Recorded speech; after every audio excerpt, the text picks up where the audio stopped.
ਸਤਿ ਸ਼੍ਰੀ ਅਕਾਲ। ਤੁਸੀਂ ਜੁੜੇ ਹੋਏ ਹੋ ਪੰਜਾਬੀ ਰੇਡੀਓ USA ਦੇ ਨਾਲ ਤੇ ਮੈਂ ਹਾਂ ਪ੍ਰਵੀਨ ਸ਼ਰਮਾ ਲੈ ਕੇ ਹਾਜ਼ਰ ਹਾਂ ਪ੍ਰੋਗਰਾਮ ਖਬਰ ਤੇ ਨਜ਼ਰ। ਖਬਰ ਤੇ ਨਜ਼ਰ ਪ੍ਰੋਗਰਾਮ ਦੇ ਵਿੱਚ ਆਪਾਂ ਜੁੜਾਂਗੇ ਪੰਜਾਬ ਦੇ ਵਿੱਚ ਬਲਤੇਜ ਪੰਨੂ ਜੀ ਨਾਲ ਤੇ ਉਹਨਾਂ ਤੋਂ ਜਾਣਾਂਗੇ ਕਿ ਅਹਿਮ ਖਬਰਾਂ ਬਾਰੇ ਕੁਝ ਖਾਸ ਜਾਣਕਾਰੀਆਂ। ਪਰ ਉਸ ਤੋਂ ਪਹਿਲਾਂ ਧੰਨਵਾਦ ਸਾਡੇ ਸਪਾਂਸਰਸ ਦਾ ਜਿਹੜੇ ਜ਼ਰੀਆ ਬਣਦੇ ਨੇ ਇਹਨਾਂ ਪ੍ਰੋਗਰਾਮਾਂ ਨੂੰ ਤੁਹਾਡੇ ਤੱਕ ਪਹੁੰਚਾਉਣ ਦਾ। ਖਾਲਸਾ ਇੰਸ਼ੋਰੈਂਸ ਏਜੰਸੀ ਵਾਲੇ ਪਿਛਲੇ ਕਈ ਦਹਾਕਿਆਂ ਤੋਂ ਇੰਸ਼ੋਰੈਂਸ ਦੇ ਵਿੱਚ ਵਧੀਆ ਸੇਵਾਵਾਂ ਦੇਣ ਦੇ ਲਈ ਜਾਣੇ ਜਾਂਦੇ ਨੇ। ਕਿਸੇ ਵੀ ਤਰ੍ਹਾਂ ਦੀ ਇੰਸ਼ੋਰੈਂਸ ਲੈਣੀ ਹੈ ਤਾਂ ਉਹਨਾਂ ਦੇ ਨਾਲ ਸੰਪਰਕ ਕਰ ਸਕਦੇ ਹੋ ਜੀ। ਨੰਬਰ ਹੈ 408-272-2500। ਟਰਕੀਆਨਾ ਇਮੀਗ੍ਰੇਸ਼ਨ ਲਾਅ ਫਰਮ ਵਾਲੀ ਜੇ ਟਰਕੀਆਨਾ ਇਮੀਗ੍ਰੇਸ਼ਨ ਬਾਬਤ ਤੁਹਾਡਾ ਕੋਈ ਸਵਾਲ ਹੈ, ਕੋਈ ਸਲਾਹ ਕਰਨੀ ਹੈ ਤਾਂ ਜੇ ਦੇ ਨਾਲ 415-909-0503 ਤੇ ਸੰਪਰਕ ਕਰ ਸਕਦੇ ਹੋ। Gurdeep Singh Birdi, Clovis, Satnam Singh Shergill Selma, Ravinder Halwara Fresno, Manjeet Singh Deewana, Boota Singh Ranipur Fresno, Chann Singh Badwal, Pyara Singh Rahul, Gurpal Gill Sacramento, Gurdeep Singh Gill ਤੇ ਪਰਿਵਾਰ Yuba City, Ravinder Singh, Pritam Singh Gill, Gurmeet Singh, Surinder Kaur Thind Bakersfield, Mandeep Singh, Sarabjit Kaur San Jose ਤੇ ਜ਼ੈਂਡਰ ਗਰੁੱਪ ਵਾਲੇ। ਕਿਸੇ ਵੀ ਤਰ੍ਹਾਂ ਦਾ ਘਰ ਖਰੀਦਣਾ ਜਾਂ ਘਰ ਵੇਚਣਾ ਜਾਂ ਲੈਣਾ, ਤੁਸੀਂ ਹੋਮ ਲੋਨ ਤੇ ਇਹਨਾਂ ਦੇ ਨਾਲ 855-905-2575 ਤੇ ਸੰਪਰਕ ਕਰ ਸਕਦੇ ਹੋ। ਜੁੜਦੇ ਹਾਂ ਬਲਤੇਜ ਪੰਨੂ ਜੀ ਨਾਲ, ਉਸ ਤੋਂ ਬਾਅਦ ਖਬਰਾਂ ਦੀ ਤਫਸੀਲ। ਪੰਨੂ ਸਾਹਿਬ ਸਤਿ ਸ੍ਰੀ ਅਕਾਲ ਜੀ, ਸਵਾਗਤ ਹੈ ਪੰਜਾਬੀ ਰੇਡੀਓ USA ਤੇ। ਸਤਿ ਸ਼੍ਰੀ ਅਕਾਲ ਪ੍ਰਵੀਨ, ਬਹੁਤ ਮਿਹਰਬਾਨੀ ਜੀ ਪੰਨੂ ਸਾਹਿਬ, ਚੋਣਾਂ ਤਾਂ ਚੱਲ ਰਹੀਆਂ ਸੀ ਰਾਸ਼ਟਰਪਤੀ ਦੀਆਂ ਤੇ ਵਿੱਚ ਮਹਾਰਾਸ਼ਟਰ ਦਾ ਸਿਆਸੀ ਸੰਕਟ ਖੜਾ ਹੋ ਗਿਆ ਜਿਹੜਾ ਹਾਲੇ ਵੀ ਜਾਰੀ ਹੈ ਜੀ। ਜਾਰੀ ਹੈ ਜੀ। ਸਵਾਲ ਇੱਥੇ ਇਹਦੇ ਵਿੱਚ ਇਹ ਆ, ਦੇਖੋ ਸਰਕਾਰ ਤਾਂ ਜਿਹੜਾ ਉਹ ਠਾਕਰੇ ਟੱਬਰ ਦੇ ਹੱਥੋਂ ਗਈ ਜੀ। ਹੁਣ ਸਵਾਲ ਇਹ ਆ ਕਿ ਸ਼ਿਵ ਸੈਨਾ ਠਾਕਰੇ ਪਰਿਵਾਰ ਦੇ ਕੋਲੇ ਰਹਿੰਦੀ ਆ ਜਾਂ ਨਹੀਂ। ਕਿਉਂਕਿ ਇਸ ਵੇਲੇ ਜਿਹੜਾ ਜ਼ੋਰ ਹੈ ਉਹ ਇਸ ਚੀਜ਼ ਦੇ ਉੱਤੇ ਲੱਗਿਆ ਹੋਇਆ ਕਿ ਸ਼ਿਵ ਸੈਨਾ ਖੋਹ ਲਈ ਜਾਵੇ। ਸ਼ਿਵ ਸੈਨਾ ਉਹ ਪਾਰਟੀ ਆ ਜਿਹੜੀ ਭਾਰਤੀ ਜਨਤਾ ਪਾਰਟੀ ਤੋਂ ਪਹਿਲਾਂ ਹਿੰਦੂਤਵ ਦੇ ਏਜੰਡੇ ਦੇ ਉੱਤੇ ਕੰਮ ਕਰਦੀ ਆ ਰਹੀ ਹੈ। ਹਾਂ, ਉਹਨੇ ਪਿਛਲੀ ਜਦੋਂ ਸਰਕਾਰ ਬਣ ਗਈ ਤਾਂ ਉਦੋਂ ਬਾਅਦ ਉਹਨੇ ਆਪਣੀ ਕੁਝ ਸਟ੍ਰੈਟਜੀ ਜਿਹੜੀਆਂ ਉਹ ਜ਼ਰੂਰ ਬਦਲੀਆਂ ਜੀ। ਕਿਤੇ ਨਾ ਕਿਤੇ ਇੱਕ ਇੱਕ ਕਰਕੇ ਖੇਤਰੀ ਪਾਰਟੀਆਂ ਜਿਹੜੀਆਂ ਨਿਗਲੀਆਂ ਜਾ ਰਹੀਆਂ ਨੇ, ਇਹ ਉਹਦਾ ਹੀ ਪਾਰਟ ਕਿਹਾ ਜਾ ਸਕਦਾ। ਸ਼ਿਵ ਸੈਨਾ ਦੀ ਵਾਰੀ ਹੈ ਅਗਲੀ, ਏਕਨਾਥ ਸ਼ਿੰਦੇ ਦੇ ਮੋਢੇ ਦੇ ਉੱਤੇ ਰੱਖ ਕੇ ਚਲਾਈ ਜਾ ਰਹੀ ਹੈ। ਏਕਨਾਥ ਸ਼ਿੰਦੇ ਜਿਹਨੇ ਬਹੁਤੇ ਵਿਧਾਇਕ ਸ਼ਿਵ ਸੈਨਾ ਦੇ ਪੱਟ ਲਏ ਹੋਏ ਆ ਜੀ। ਉਦੋਂ ਪਹਿਲਾਂ ਜਿਹੜਾ ਸੀਗਾ ਸੋਸ਼ਲ ਮੀਡੀਆ ਦੇ ਉੱਤੇ ਲਾਈਵ ਹੋ ਕੇ ਉद्धਵ ਠਾਕਰੇ ਨੇ ਇਹ ਗੱਲ ਆਖੀ ਕਿ ਪਾਰਟੀ ਵਿਧਾਇਕਾਂ ਨੂੰ ਜੇ ਪਸੰਦ ਨਹੀਂ ਗਾ ਕਿ ਮੈਂ ਮੁੱਖ ਮੰਤਰੀ ਰਹਾ, ਮੈਨੂੰ ਆ ਕੇ ਮਿਲ ਲਓ, ਸੂਰਤ ਜਾਣ ਦੀ ਕੀ ਲੋੜ ਸੀ। ਵਿਧਾਇਕ ਮੈਨੂੰ ਕਹਿਣ ਮੈਂ ਅਸਤੀਫਾ ਦੇਣ ਨੂੰ ਤਿਆਰ ਹਾਂ। ਉਹਨੇ ਇਹ ਵੀ ਕਹਿ ਦਿੱਤਾ ਕਿ ਮੈਂ ਸ਼ਿਵ ਸੈਨਾ ਦੀ ਪ੍ਰਧਾਨਗੀ ਦਾ ਅਹੁਦਾ ਵੀ ਛੱਡ ਦੂੰਗਾ।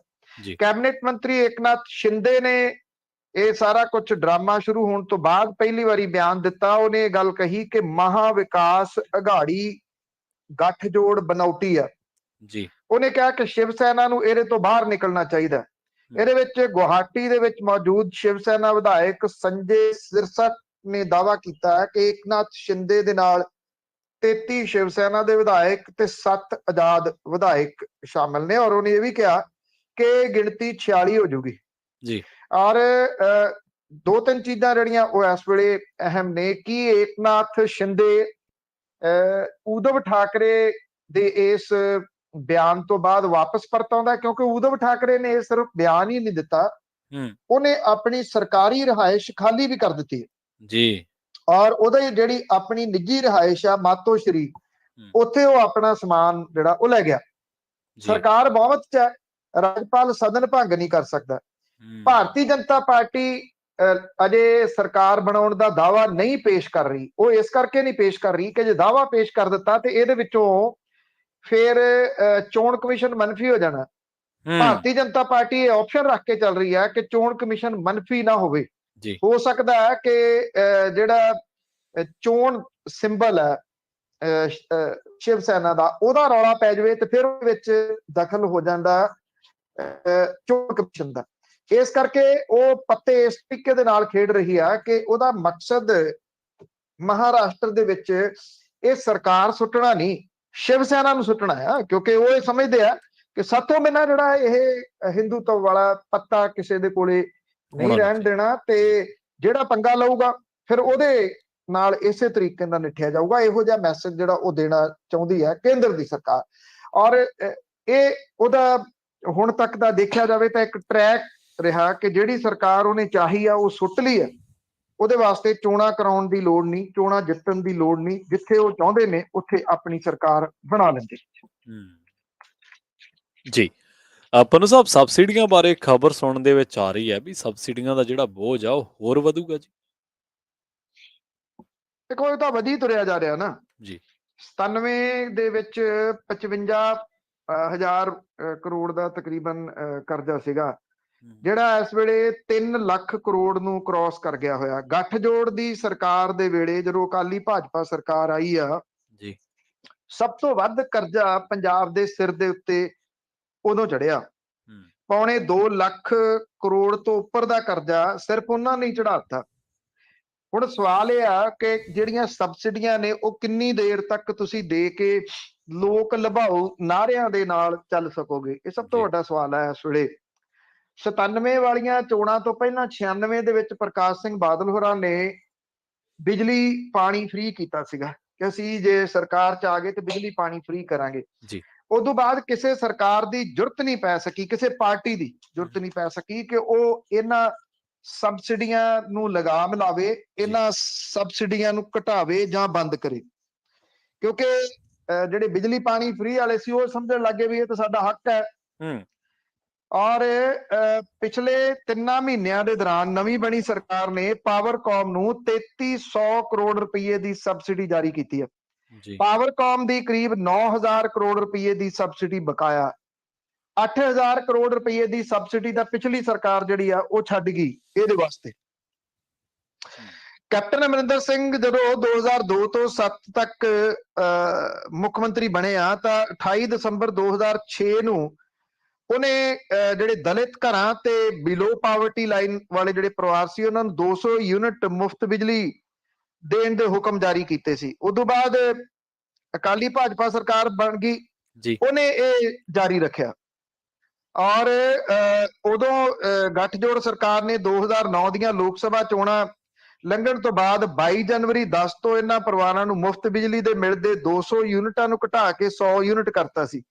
ਜਦੋਂ 12 ਦੀਆਂ ਵਿਧਾਨ ਸਭਾ ਚੋਣਾਂ ਸਿਰ ਦੇ ਉੱਤੇ ਸੀ ਤਾਂ ਉਦੋਂ ਪਹਿਲਾਂ ਗੱਠਜੋੜ ਸਰਕਾਰ ਨੇ 1 ਦਸੰਬਰ 11 ਤੋਂ ਦਲਿਤ ਪਰਿਵਾਰਾਂ ਨੂੰ ਦਿੱਤੇ ਜਾਂਦੇ ਮੁਫਤ ਬਿਜਲੀ ਦੇ 100 ਯੂਨਿਟ ਨੂੰ ਫੇਰ ਵਧਾ ਕੇ 200 ਯੂਨਿਟ ਮੁਆਫੀ ਜਿਹੜੀ ਉਹ ਲਾਗੂ ਕਰ ਦਿੱਤੀ।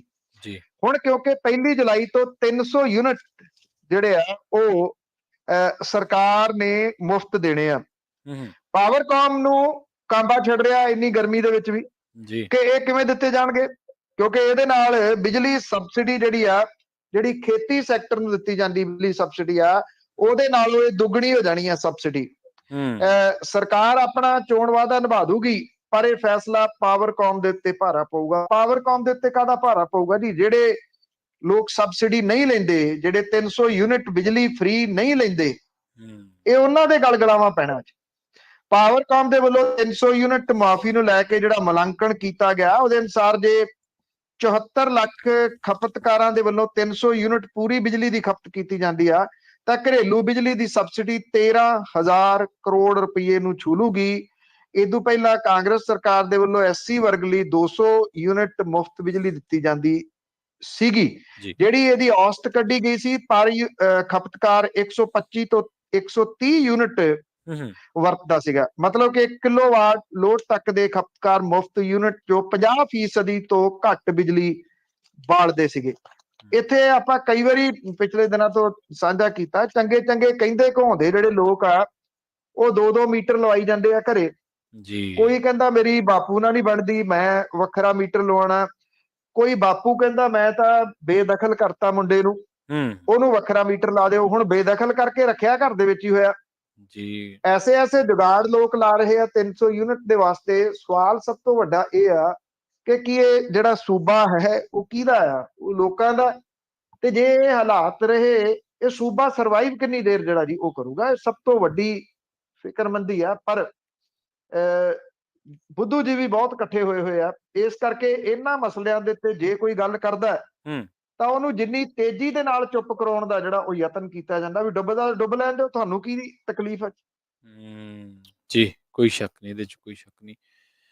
ਅਗਲੇ ਮਸਲੇ ਵੱਲ ਵਧੀਏ ਪਨੂ ਸਾਹਿਬ, ਹਰਿਆਣਾ ਵਿਧਾਨ ਸਭਾ ਦੀ ਨਵੀਂ ਬਿਲਡਿੰਗ ਦਾ ਵਿਰੋਧ ਕੀਤਾ ਜਾ ਰਿਹਾ ਜੀ। ਐਕਚੁਅਲੀ ਕੀ ਹੈ ਕਿ ਜਦੋਂ ਚੰਡੀਗੜ੍ਹ ਜਿਹੜਾ ਦੀ ਬਣਿਆ 1966 ਦੇ ਵਿੱਚ, ਹਾਂਜੀ। ਇਹ ਆਰਕੀਟੈਕਟ ਜਿਹਨੇ ਬਣਾਇਆ ਸੀਗਾ ਉਹਨੇ ਇਹਨੂੰ ਡਿਜ਼ਾਈਨ ਇਸ ਤਰੀਕੇ ਦੇ ਨਾਲ ਕੀਤਾ ਸੀਗਾ ਕਿ ਇਸ ਤਰ੍ਹਾਂ ਦਾ ਡਿਜ਼ਾਈਨ ਅੱਜ ਵੀ ਤੁਹਾਨੂੰ ਪੰਜਾਬ ਦੇ ਵਿੱਚ ਛੱਡੋ, ਮੁਲਕ ਦੇ ਵਿੱਚ ਕਿਤੇ ਨਹੀਂ ਮਿਲਦਾ ਜੀ। ਕਿਆ ਕਮਾਲ ਦਾ ਉਹਨੇ ਡਿਜ਼ਾਈਨ ਕੀਤਾ ਸੀਗਾ।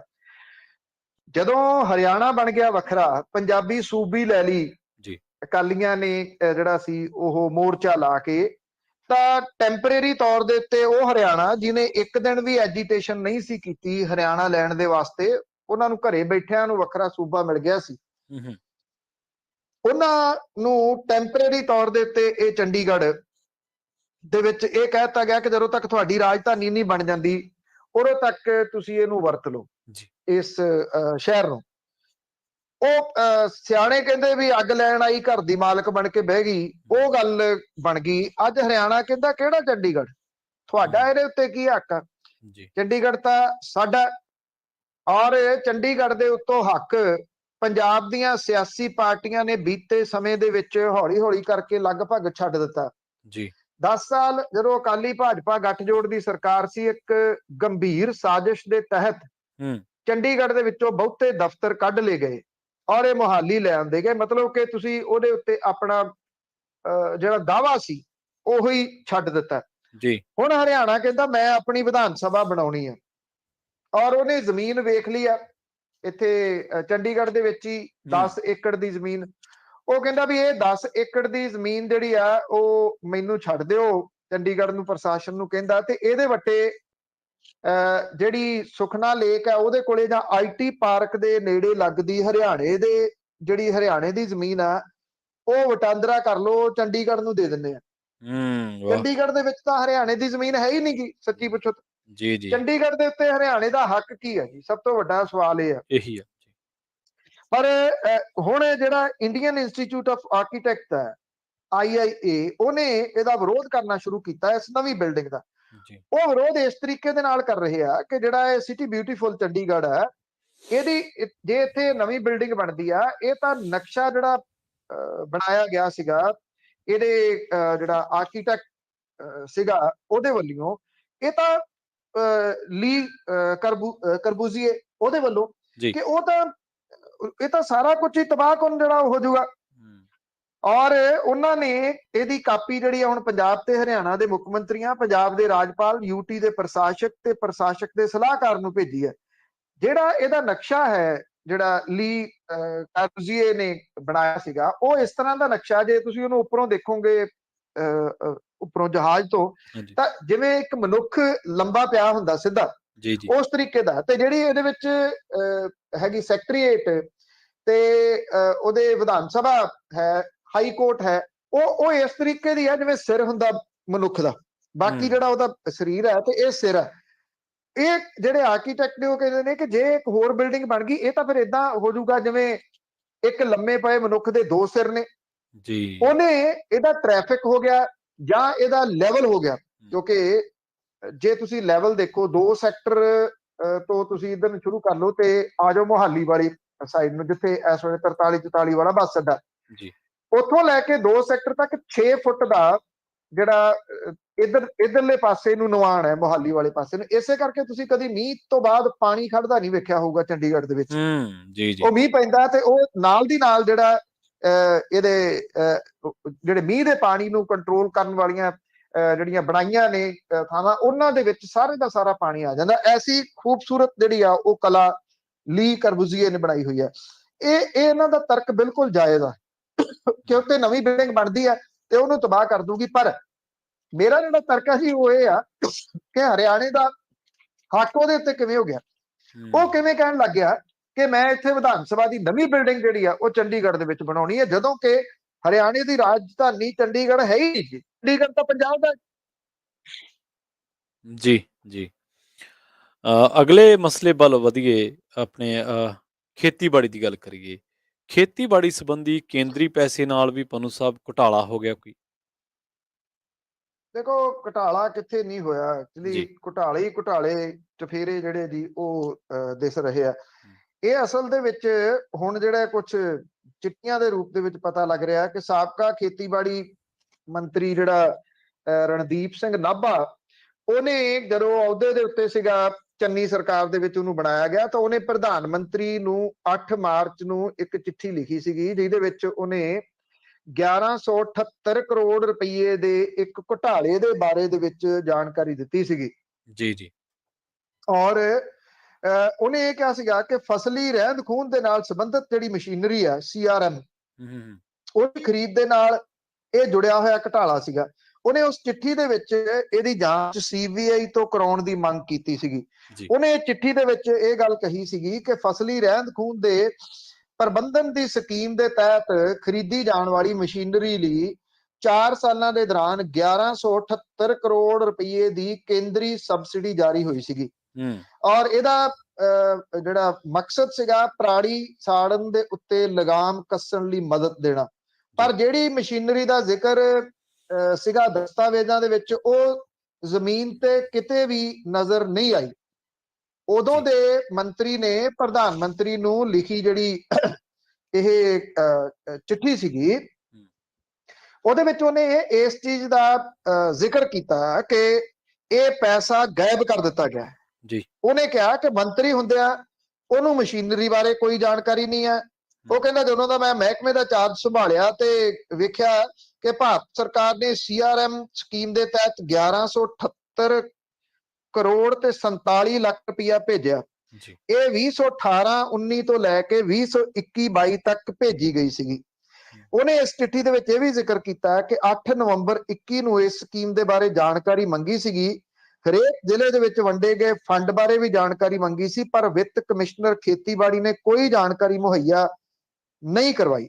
ਸਾਬਕਾ ਮੰਤਰੀ ਨੇ ਕਿਹਾ ਸੀਗਾ ਕਿ ਮੁੱਦਾ ਕੈਬਨਿਟ ਮੀਟਿੰਗ ਦੇ ਵਿੱਚ ਵੀ ਉਠਾਇਆ ਸੀ, ਪਰ ਕੋਈ ਕਾਰਵਾਈ ਨਹੀਂ ਹੋਈ। ਸਾਬਕਾ ਮੰਤਰੀ ਨੇ ਕਿਹਾ ਸੀਗਾ ਕਿ ਉਹਨੇ ਉਦੋਂ ਦੇ ਮੁੱਖ ਮੰਤਰੀ ਚਰਨਜੀਤ ਚੰਨੀ ਨੂੰ ਇਹਦੇ ਬਾਰੇ ਮੰਤਰੀ ਮੰਡਲ ਦੀ ਮੀਟਿੰਗ ਦੇ ਵਿੱਚ ਜਾਣਕਾਰੀ ਸੌਂਪੀ ਸੀ, ਪਰ ਕੋਈ ਕਾਰਵਾਈ ਨਹੀਂ ਹੋਈ। ਉਹਨੇ ਕਿਹਾ ਕਿ ਪੈਸੇ ਦੀ ਦੁਰਵਰਤੋਂ ਲਈ ਉੱਪਰ ਤੋਂ ਹੇਠਾਂ ਤੱਕ ਅਧਿਕਾਰੀ ਜ਼ਿੰਮੇਵਾਰ ਨੇ। ਸਵਾਲ ਇਹ ਹੈ ਕਿ ਅਧਿਕਾਰੀ ਇਕੱਲੇ ਕਿਵੇਂ ਖਾ ਸਕਦੇ ਆ? ਪੋਸੀਬਲ ਹੀ ਨਹੀਂ ਹੈ। ਅਧਿਕਾਰੀ ਤਾਂ ਮਿਲ ਕੇ ਖਾਂਦੇ ਆ। ਔਰ ਇਹਦੇ ਵਿੱਚ ਇਹ ਵੀ ਜਿਹੜਾ ਅੱਜ ਕਿਹਾ ਕਿ 18-19 ਦੇ ਵਿੱਚ ਇਹ 269 ਕਰੋੜ ਤੇ 38 ਲੱਖ ਫੰਡ ਆਇਆ। 19-20 ਦੇ ਵਿੱਚ 272 ਕਰੋੜ 80 ਲੱਖ ਫੰਡ ਆਇਆ। 2020-21 ਦੇ ਵਿੱਚ 304 ਕਰੋੜ 35 ਲੱਖ ਫੰਡ ਆਇਆ। 21-22 ਦੇ ਵਿੱਚ 331 ਕਰੋੜ 94 ਲੱਖ ਫੰਡ ਆਇਆ। ਜੇ ਇੰਨਾ ਪੈਸਾ ਜਿਹੜੇ ਮਲਚਰ ਵਗੈਰਾ ਆਉਂਦੇ ਆ, ਜਿਹੜੇ ਇੱਥੇ ਯੂਜ਼ ਕੀਤੇ ਜਾਂਦੇ ਆ ਪਰਾਲੀ ਨੂੰ ਖਪਾਉਣ ਦੇ ਵਾਸਤੇ, ਉਹ ਪਰਾਲੀ ਬਿਲਕੁਲ ਉਹਨੂੰ ਕੁਤਰ ਦਿੰਦੇ ਆ।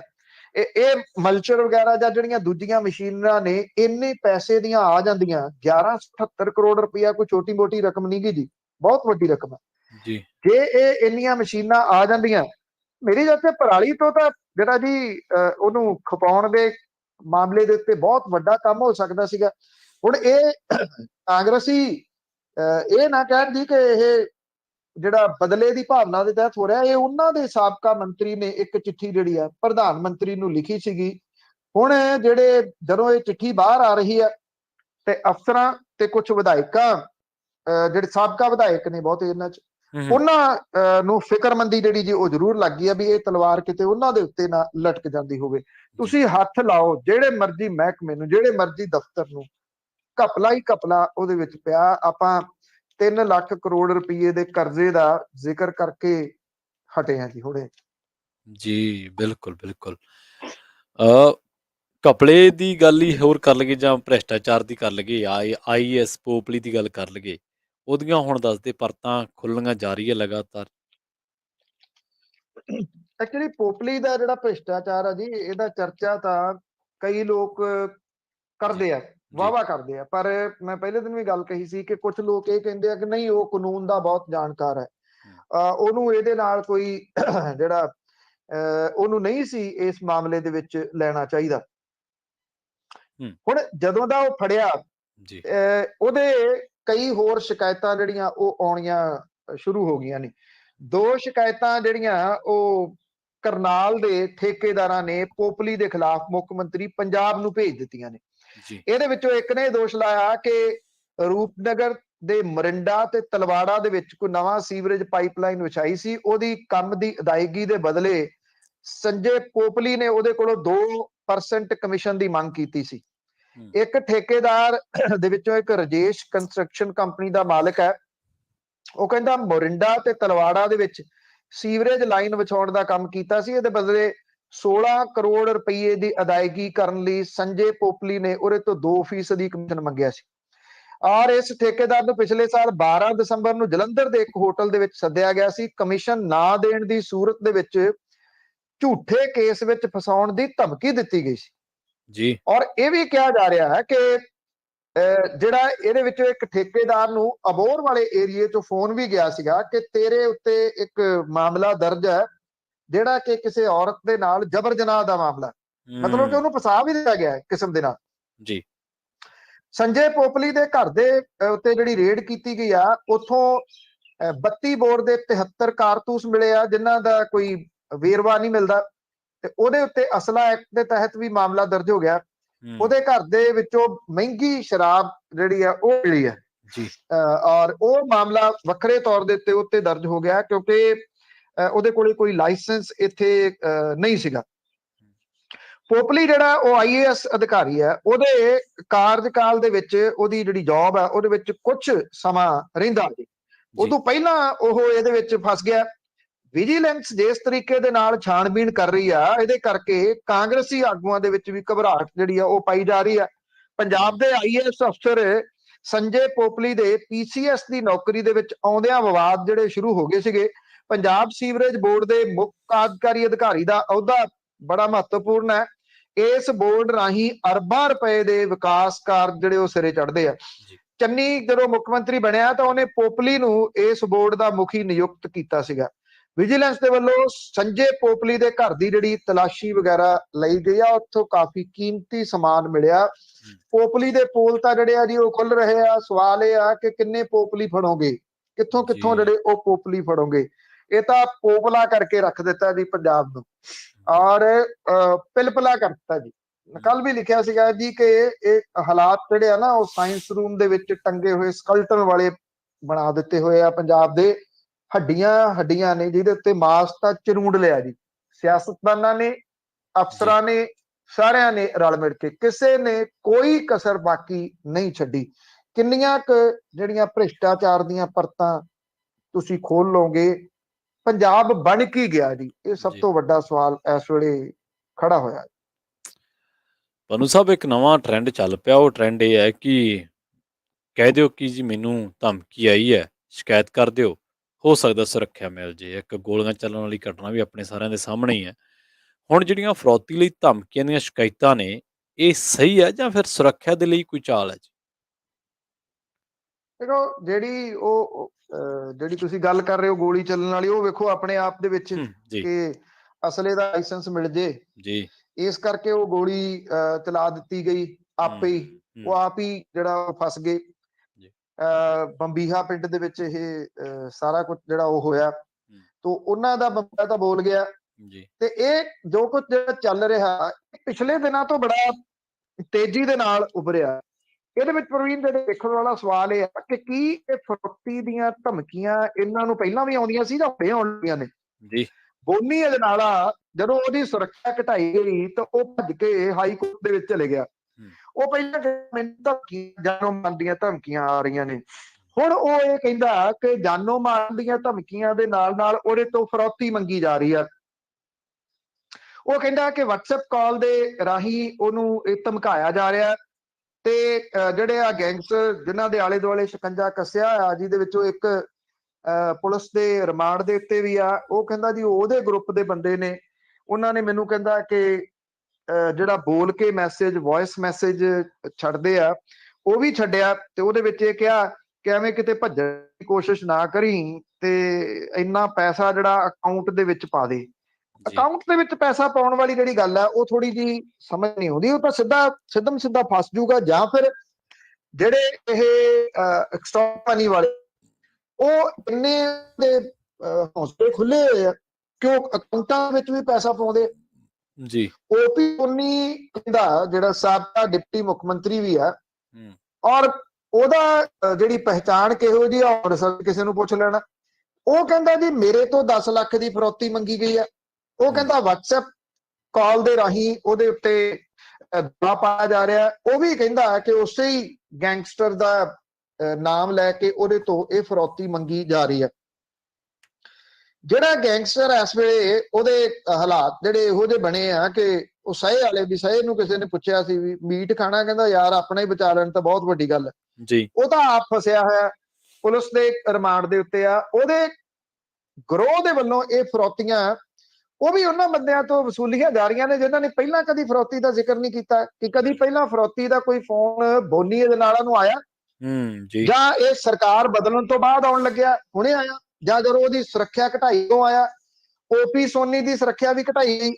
ਓਪੀ ਸੋਨੀ ਵੀ ਹਾਈ ਕੋਰਟ ਦੇ ਵਿੱਚ ਗਿਆ ਸੀਗਾ ਕਿ ਮੇਰੀ ਸੁਰੱਖਿਆ ਵਧਾਈ ਜਾਵੇ। ਹੁਣ ਓਪੀ ਸੋਨੀ ਕਹਿੰਦਾ ਕਿ ਮੈਨੂੰ ਧਮਕੀ ਆਈ ਹੈ, ਮੇਰੇ ਤੋਂ ਫਰੌਤੀ ਮੰਗੀ ਜਾ ਰਹੀ ਹੈ ਜੀ। ਉਹ ਕਹਿੰਦਾ ਕਿ ਪਿਛਲੇ ਕੁਝ ਦਿਨਾਂ ਤੋਂ ਉਹਦੇ ਕੋਲੇ ਵੱਖੋ ਵੱਖਰੇ ਜਿਹੜੇ ਫੋਨ ਨੇ ਉਹ ਵੱਖੋ ਵੱਖਰੇ ਨੰਬਰਾਂ ਤੋਂ ਆ ਰਹੇ ਆ। ਉਸਨੇ ਮਾਮਲਾ ਤਾਂ ਦਰਜ ਕੀਤਾ।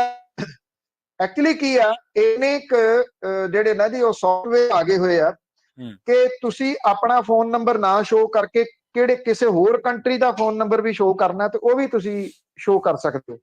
ਔਰ ਇਹ ਕਿਹਾ ਜਾਂਦਾ ਕਿ ਫੜੇ ਵੀ ਘੱਟ ਜਾਂਦੇ।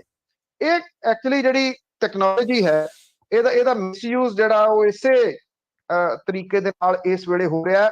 ਚਲੋ ਉਹ ਤਾਂ ਟੈਕਨੋਲੋਜੀ ਦਾ ਮਿਸਯੂਜ਼ ਹੋ ਰਿਹਾ, ਇਹ ਸਿਆਸਤ ਦਾ ਅਜੀਬੋ-ਗਰੀਬ ਮਿਸਯੂਜ਼ ਜਿਹੜਾ ਉਹ ਹੋਣਾ ਸ਼ੁਰੂ ਹੋ ਗਿਆ ਕਿ ਸੁਰੱਖਿਆ ਲੈਣ ਦੇ ਵਾਸਤੇ ਕੁਛ ਨਾ ਕੁਛ ਨਵਾਂ ਕਰੋ ਜੀ। ਕਿਉਂਕਿ ਇਹ ਗੱਲ ਬਾਅਦ ਦੀ ਹੋ ਗਈ ਕਿ ਧਮਕੀਆਂ ਦਿੱਤੀਆਂ ਜਾਂਦੀਆਂ ਨੇ। ਹੁਣ WhatsApp ਕਾਲ ਹੋ ਗਈ, ਨਾ ਉਹਦਾ ਕੋਈ ਰਿਕਾਰਡ ਲੱਭੇ, ਨਾ ਉੱਥੋਂ ਤੱਕ ਉਹ ਫੜਿਆ ਜਾ ਸਕੇ। ਹਾਲਾਂਕਿ ਇਹ ਕਿਹਾ ਜਾਂਦਾ ਕਿ ਜਿਵੇਂ ਦਿੱਲੀ ਦਾ ਸਪੈਸ਼ਲ ਵਿੰਗ ਹੈ ਉਹ WhatsApp ਕਾਲ ਵੀ ਟਰੇਸ ਜਿਹੜੀ ਉਹ ਕਰ ਲੈਂਦਾ। ਸ਼ਾਇਦ ਇੱਥੇ ਜੇ ਪੰਜਾਬ ਦੇ ਵਿੱਚ ਹੋ ਸਕਦਾ ਇਸ ਤਰ੍ਹਾਂ ਦੇ ਸੌਫਟਵੇਅਰ ਨਾ ਹੋਣ ਜਿਹੜੇ ਟਰੇਸ ਕੀਤੇ ਜਾ ਸਕਣ, ਪਰ ਜੇ ਟਰੇਸ ਤਾਂ ਤੁਸੀਂ ਤਾਂ ਕਰੋਗੇ ਨਾ ਜੇ ਉਹ ਸਹੀ ਕਾਲ ਭਾਵ ਕਿ ਉਹ ਜੇ ਇਸ ਤਰ੍ਹਾਂ ਦੇ ਸੌਫਟਵੇਅਰ ਦੇ ਰਾਹੀਂ ਕੋਈ ਨੰਬਰ ਹੋਰ ਆ ਬਣਾ ਕੇ ਕੋਈ ਹੋਰ ਦਿੱਤਾ ਗਿਆ ਤੇ ਫਿਰ ਉਹਨੂੰ ਤੁਸੀਂ ਟਰੇਸ ਜਿਹੜਾ ਉਹ ਕਿਵੇਂ ਕਰੋਗੇ।